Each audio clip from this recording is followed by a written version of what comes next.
Hi everyone and welcome back to my channel. Today we are doing something a little bit different. You guys really seem to enjoy my past few book videos and I had this idea and thought it would just be really fun to have a casual sit down and chat, have some tea, have some coffee, and talk about my top 10 favorite books. I love watching these videos, so I thought it'd be super fun to make one. And I would love if you would subscribe down below. It is free and means the absolute world. And next year is the 10-year anniversary of my channel, so I'm so excited to celebrate.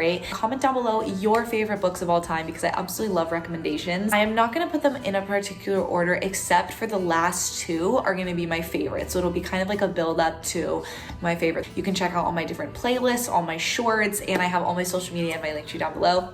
Let's go ahead and jump into it. I don't keep a lot of books, honestly. I donate them.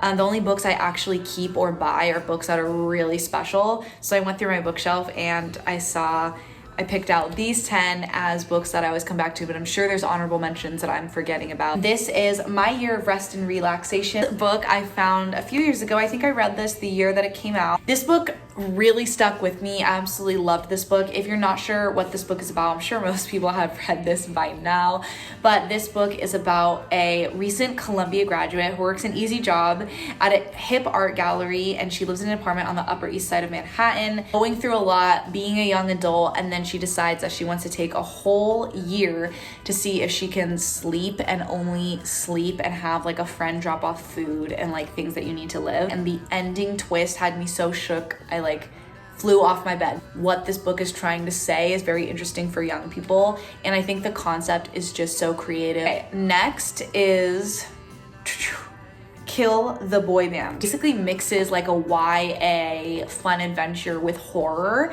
and I loved this book as a kid. I would read this book over and over again. And also, if you guys know me or know anything about my channel, boy bands, particularly one from England, was a massive part of my life. So this just felt personal to me, I guess. Not the storyline, but the fact that it was about a boy band and a girl who loved a boy band. She kidnaps one of the members of her favorite boy band, and she ends up killing him by accident. And she has a friend group, and you kind of get to see like how they navigate the fact that they killed the main guy in this really famous boy band, and she's like their biggest fan. I would definitely classify this as YA, but I think it's definitely worth a read if you like boy band satire and you like horror. Next is Anne Sexton Mercy's Selected Poems. Anne Sexton is my favorite poet of all time.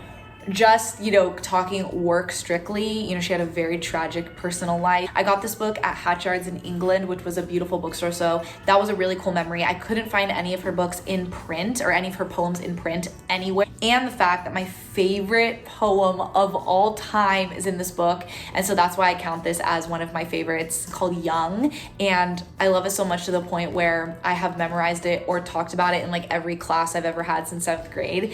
And I want to get it like printed out and framed and put in the wall in my bedroom. I found Anne Sexton when I was in 7th grade. I specifically remember we had a project on poets, and we got a list of poets. I had no idea what I was doing, and I thought, oh, her last name has sex in it. That's funny. So I picked her. You know how insufferable 7th graders are. Worst time of life, truly. I'm gonna go ahead and read you Young. 1,000 doors ago, when I was a lonely kid in a big house with 4 garages and it was summer, as long as I could remember, I lay on the lawn at night.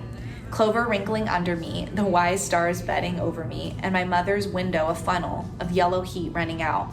My father's window half shut, and I were sleepers past, and the boards of the house were smooth and white as wax, and probably a million leaves sailed on their strange stalks as the crickets ticked together, and I, in my brand new body, which was not a woman's yet, told the stars my questions, and thought God could really see the heat and the painted light. Elbows, knees, dreams, good night. This is Sea of Strangers by Lang Leave. It is a book of poetry and prose. This was huge for me to the point where I made all these markings years ago. I would say I also found this book in junior high. I remember Marina and the Diamonds. She's been one of my favorite musicians since a long time. Marina and the Diamonds posted an Instagram or a Twitter or a Tumblr, some post with this book, and she had like a bunch of books, and I was like, Mom, I want to get all these books because Marina and the Diamonds says they're great. And this one really stuck with me, and I have like 5 of her poetry books, but this one is my favorite. I'll just read the first one Okay, sorry. Everyone starts texting me when I start filming a video. Read the first one I have marked, and this one is called Sea of Strangers, so you can kind of get an introduction into this. Sea of Strangers. In a sea of strangers, you've longed to know me. Your life spent sailing to my shores. The arms that yearn to someday hold me will ache beneath the heavy oars. Please take your time and take it slowly, and as you do, will run its course. And nothing else can take what only was meant as solely yours.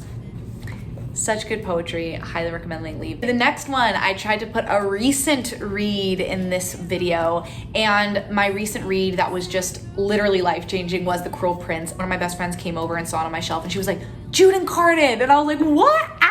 The Cruel Prince is a fantasy series by Holly Black. It is outstanding and amazing. And my mom actually pointed out that she remembered when I was younger bringing me Holly Black books from the library, which I was laughing. I've talked about this book in 3 videos now, so maybe I need to calm down. This follows Jude, who is a mortal girl whose parents are killed when she's very, very young by someone from a land called Elfheim. And she gets taken, her and her twin sister and her other sister get taken into this world. She is surrounded in a world of fairies, and she really decides that she wants to have power over them. She wants to train, she wants to fight, and she wants to become, in a way, one of them. She's heavily bullied. She is looked down on as a mortal, especially by the Cruel Prince, who ends up having a subplot slow burn romance with, and he is a fairy and she is immortal. And there's so many good characters in this. There's so many twists that this is my favorite book I've read in years. So I'm posting this on October 5th. Happy October. I'm posting this the day I'm at Horror Nights, so hope you're having fun at Universal Horror Nights, Beth.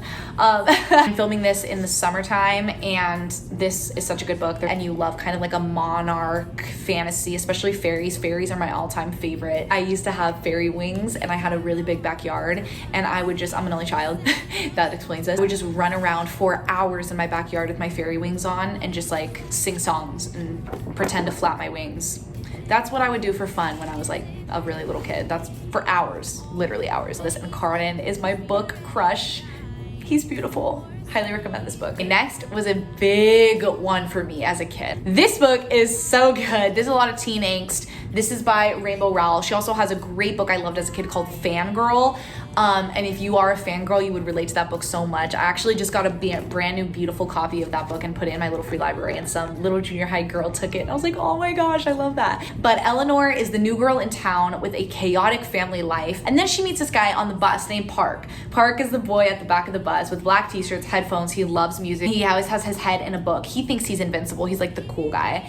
But not to Eleanor. Never to Eleanor. No. Eleanor sees right through him, and they end up sparking a friendship, and she needs help doing a task that is probably gonna destroy her family, but she feels with all her teen angst that it's all that she has left, and she needs his help to execute it. And it ends very, very, very up to the reader's imagination. I will reread this forever, over and over. Okay, we've got 4 left. Here we go. Next is my 20th year anniversary edition of The Melancholy Death of Oyster Boy. This is by none other than my hero of life, Tim Burton. Other than like my music that I love, Tim Burton is my other favorite thing in the whole entire wide world. I actually have a whole video where I rank all my favorite Tim Burton movies. So if you want to see my faves, I can put that video in a card. If you didn't know, Tim Burton has a poetry book filled with original stories and original artwork, and it is so good. I actually brought this into my poetry class last semester, and I presented on this. I found this in early high school, this book. Someone from the library told me about it. It is a story actually about the death of Oyster Boy, where his parents actually eat him. His parents eat him because they don't want him to exist anymore. Iconic. This is Oyster Boy trick-or-treating. This is just my favorite. I will read you one that I memorized for class. There's a lot of original characters in this. I'll also show you Nail Boy because he's my other favorite character in this. The Girl with Many Eyes. One day in the park, I had quite a surprise when I met a girl who had many eyes. She was really quite pretty and also quite shocking, and I noticed she had a mouth, so we ended up talking. We talked about flowers and her poetry classes and the problem she'd have if she ever wore glasses. It's great to know a girl who has so many eyes, but you really get wet when she breaks down and cries. It's so good. An Edward Gorey fan. Tim Burton was extremely influenced by Edward Gorey, and I am also very much into Edward Gorey.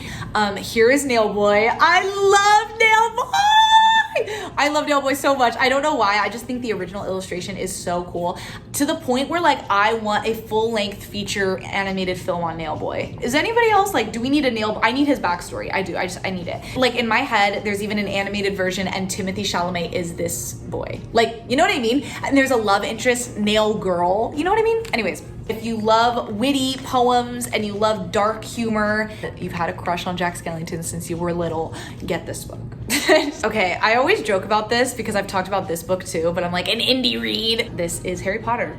We love.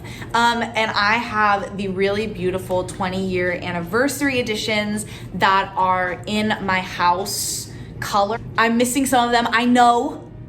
It's fine. I got all of these in London, and this is in the Slytherin cover. So I was reading a lot, but I wasn't reading consistently like every week. So Harry Potter kind of opened up that world for me and gave me a new love for reading. Something very peaceful and something that just took your mind off everything else and you could just think about this world. And I think that that's really special. Last two are big for me. And the first we have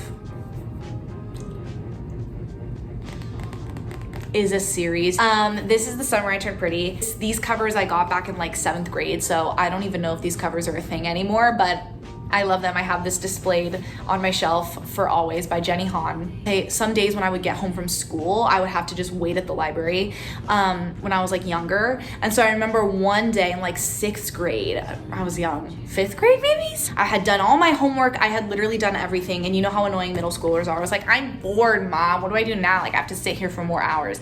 And my mom was like, you're in a library, go find books. And I sat at that table and read the first two in one sitting, like devoured them. Marie, Conrad, and Belly are just, they're my everything. They always will be. Conrad is my OG book crush forever and always.